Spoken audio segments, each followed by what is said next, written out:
स्वागत करता हूँ आपको एडिटिंग के ऊपर। कैसे हैं आप सभी? आई होप कि बेहतरीन होंगे, बढ़िया होंगे, अपने कार्य को सुचारू रूप से कर रहे होंगे।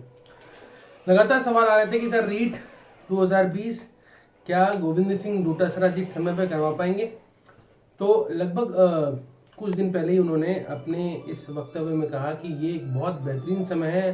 अगर आप लॉकडाउन में भी हैं तो अपनी पढ़ाई को कंटिन्यू करें, क्योंकि सरकार की प्राथमिकता है कि वो फर्स्ट ग्रेड और रीट के दोनों एग्जामों को समय में करवाएं। तो ये बस एग्जाम जो अगस्त में प्रपोज था वो समवेयर सितंबर या अक्टूबर में जा सकता है, पर गोविंद सिंह डोटासरा जी की तरफ से आपको क्लियर इंस्ट्रक्शन है कि आप पढ़ाई जारी रखें और जल्द ही आपको ये वैकेंसी देखने को मिलेगी। ठीक है, तो पहले तो गोविंद सिंह डोटासरा जी ने क्या कहा वो सुनते हैं, ध्यान से समझिएगा। जो मैं समझाने की कोशिश कर रहा हूँ, जो उन्होंने कहा उनको उसको समझिएगा, फिर मैं आपको बताऊंगा कि आप किस तरह की तैयारी को जारी रख सकते हैं। ठीक है, तो लगातार बने रहे आपको पे। रीट के लिए काफी बातें आ रही हैं। निश्चित रूप से देखिए, एनसीटी का सिलेबस 2011 की गाइडलाइन के मुताबिक पहले से पूर्व निर्धारित है, जिसके आधार पर रीट का आयोजन होता है। पाठ्यक्रम में चूंकि ये एनसीटी की 2011 की गाइडलाइन से ही पाठ्यक्रम है, सिलेबस है, इसलिए उसमें किसी तरह की कोई तब्दीली नहीं है। आप सभी लोग जो रीट की तैयारी कर रहे हैं, जो बीएड एसटीसी किए हुए हैं, उनसे मैं आग्रह करना चाहूंगा कि ये समय आपके लिए बहुत उपयोगी साबित हो सकता है। अपने घरों में रह करके एक टाइम टेबल बना लें और उसके मुताबिक तैयारी करें, क्योंकि रीट की एग्जाम, फर्स्ट ग्रेड की एग्जाम होना आवश्यक है। सरकार पूर्व निर्धारित कार्यक्रम रीट 2 सितंबर और सितंबर के माह में ही व्याख्याता की एग्जाम कराने के लिए जो पहले से पूर्व निर्धारित प्रस्तावित डेट्स हैं, उसमें अभी तक किसी प्रकार की तब्दीली करने का कोई निर्णय नहीं लिया है।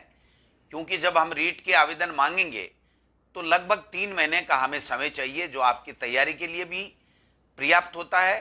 तो अभी 3 मई के बाद में इस डेट को आगे पीछे करने की अगर कोई बात आवश्यकता महसूस होती है तो ही निर्णय करेंगे, वरना अभी तक जो निर्णय कर रखा है सरकार ने सितंबर के माह में रीट का और फर्स्ट ग्रेड का, उसको ही मान करके आप लोगों को घर में बैठ करके सरकार के दिशा निर्देशों की पालना करते हुए करना चाहिए। सिलेबस में कोई कंफ्यूजन नहीं है, रीट का पेपर में कोई कंफ्यूजन नहीं है। केवल उसके सिलेक्शन का आधार क्या होगा, 70-30 का रेशियो होगा जो पहले से था, या उसका अलग से पेपर होगा, या कोई और मापदंड तय होगा, चेंज होगा। ये सब चीजें शिक्षक बनने के लिए हैं, न कि पात्रता परीक्षा के लिए। पात्रता परीक्षा में किसी तरह का कोई परिवर्तन नहीं है, इसलिए रीट की तैयारी आपको मन लगा करके अभी से घर में बैठ करके मैं समझता हूं करनी चाहिए। यही आपके लिए फायदे का, और इस समय का सदुपयोग आप लें। कुछ लोगों का यह भी है कि साहब हम कोचिंग करते थे, कोचिंग वालों को हमने फीस दे दी है, उसका क्या होगा, हम तैयारी कैसे कर पाएंगे। मैं आपसे निवेदन करना चाहता हूं, किसी भी कोचिंग इंस्टीट्यूट को आपने कोर्स कराने की फीस दी है, निश्चित रूप से वो कोचिंग इंस्टीट्यूट आप ही के, हमारे ही समाज का हिस्सा है।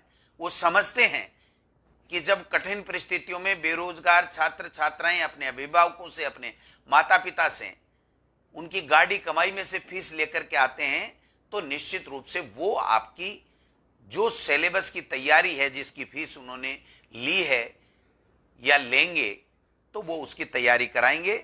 इसके लिए आपको चिंता करने की आवश्यकता नहीं है। मैं आपको विश्वास दिलाना चाहता हूं कि ईश्वर ना करे अगर ये परिस्थितियां इस तरीके से हैं और आप कोचिंग नहीं जा सकते हो, तो हम कोचिंग वालों से सरकार बात करेगी, ऑनलाइन आपके पढ़ाने की व्यवस्था करेगी, और हमारी जो विद्यालय हैं जो गांव में हैं, या राजीव गांधी भवन जो हमारे ग्राम पंचायत मुख्यालय पे हैं, उनके ऊपर भी हम किस तरीके से ऑनलाइन आपकी तैयारी के लिए, चाहे वो स्कूली शिक्षा की हो, चाहे वो किसी कॉम्पिटिटिव एग्जाम की हो, उसके लिए भी हम लोग अंदर ही अंदर हमारे विभाग की तरफ से तैयारी कर रहे हैं। आपको चिंता करने की आवश्यकता नहीं है। मैं समझता हूं कि काफी ऐसे प्रश्न हैं जो आज विस्तार से दिया जाना संभव नहीं है, लेकिन जो मोटा मोटी मेन जो फोकस की बात है वो यही है कि स्कूली शिक्षा की पाठ्य पुस्तकें उपलब्ध कराना, उनको ऑनलाइन जो भी हमारे पास सामग्री।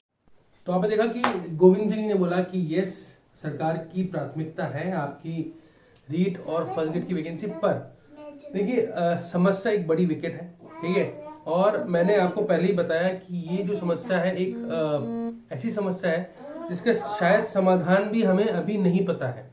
अगर समाधान नहीं पता है तो एक बहुत मुश्किल होगा हमें पता करना कि एग्जाम क्या रियली में सितंबर में या अक्टूबर में हो पाएगा।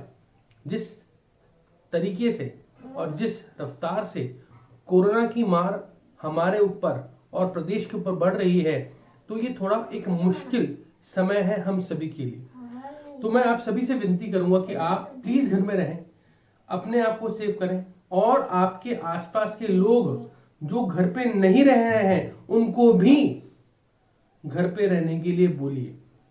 अदरवाइज हम इतनी बड़ी समस्या में आ जाएंगे जिसका शायद समाधान सरकार के पास भी नहीं होगा और मानव सभ्यता की एक विनाश का कार पे हम पहुंच जाएंगे। अब देखिए सरकार ने क्या प्रावधान किए हैं आपके लिए। हो सकता है कि सरकार जो कोचिंग मालिक हैं उनसे बात करे और आपके लिए जो ब्लॉक स्तर पे राजीव विद्यालय है वहां पे आपके लिए वो क्लासेस अरेंज हो। जिन विद्यार्थियों ने फीस दे दी है कोचिंग मालिकों को, उनके लिए कोचिंग मालिक जल्द से जल्द ऑनलाइन क्लासेस का प्रबंध कर रहे हैं, जिसका मैंने एक वीडियो भी बनाई कि कौन से बेस्ट ऐप ये यूट्यूब चैनल है जहां से आप ये फ्री की तैयारी कर सकते हैं। रीट 2020 एक महत्वपूर्ण अपॉर्चुनिटी है आप सभी के लिए, मानता हूं, पर कोरोना इस समय प्रदेश की सबसे बड़ी समस्या है और प्रायोरिटी है। जिंदा बचोगे तभी तो नौकरी करोगे भाई। तो आप सभी से नम्र निवेदन है, घर पे रहें, स्टे सेफ रहें और बेस्ट जो मैंने आपको बताया है उस वीडियो को देखिएगा, आपको बहुत बहुत हेल्प मिलेगी और आप तैयारी को कंटिन्यू कर पाओगे रीट की। तो लगातार बने रहे अपोगे रूटीन पर, जो भी जानकारी होगी वो मैं आपको बताता रहूंगा आने वाले समय में। धन्यवाद, थैंक यू सो मच।